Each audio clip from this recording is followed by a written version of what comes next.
صابر الذفلاوي من المعتمديت على ولاية القيروان، أصيل تونسي.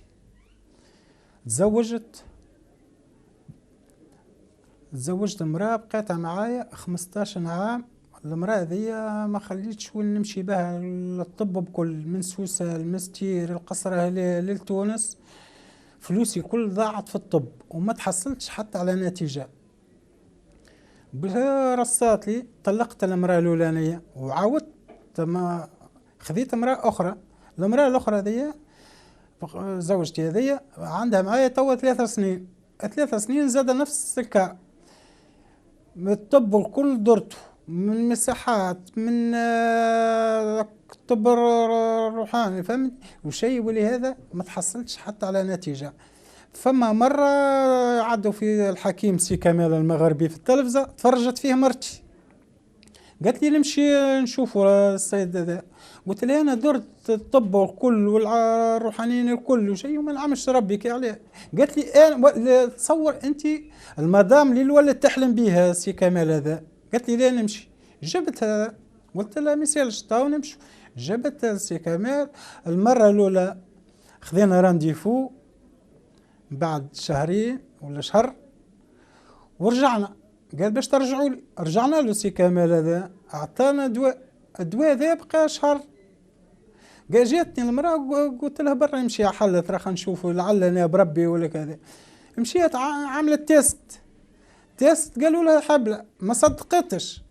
عملتها كتلق بالدم، فهمتني. زاد نفس العمليه. المراه متاعي مش مصدقه، يعني جتها معزه. ليه مشيت عملت ليكو في الاخر بالكل هزيتها ومشيت المابلوزير للمصحة نتاع الدليل الريحاني هذايا. قلت لها الاخ الدليل انا جيت. قالت لي تفضل. قلت لها مش نحب نشوف المرأة. قالت لي ما يسالش. شافت قالت لي حبله. قلت لها مدام انا نعرفها حبله كل شيء، اما راهو شنو انت عديت عندك وعملتي لي حتى كالطفل الصغير الانبوب هذاك وما نعمش ربي. قالت لي نبات ربي قريبه كيفاه. قلت لها انا سمعت بسي كمال المغربي هذا، مشيت له على عين المكان واعطاني دواء والحمد لله الدواء ذاك جاب نتيجه. روضة بن ابراهيم، متزوجه من صابر ذفلاوي. زوجي قعد 12 عام بالمراه الاولى. عدى ما نبش عليه ربي، زاد عاود حياته مره اخرى. تزوج بي انا قعدنا 3 سنين. عدينا ما نبش ربي. جينا سمعت بعم كمال المغربي، شفته في التلفزة، قلت له لازم باش نمشي له. كي جيتو ناب عليا ربي. عديت ومشيت للدكتورة، عملت لي طفل الأنبوب، ما نجحش معنا الطفل الأنبوب. كي جيت العام كمال المغربي ناب عليا ربي، يعطانا دواء طبيعي. ناب علينا ربي في شهر معناتها.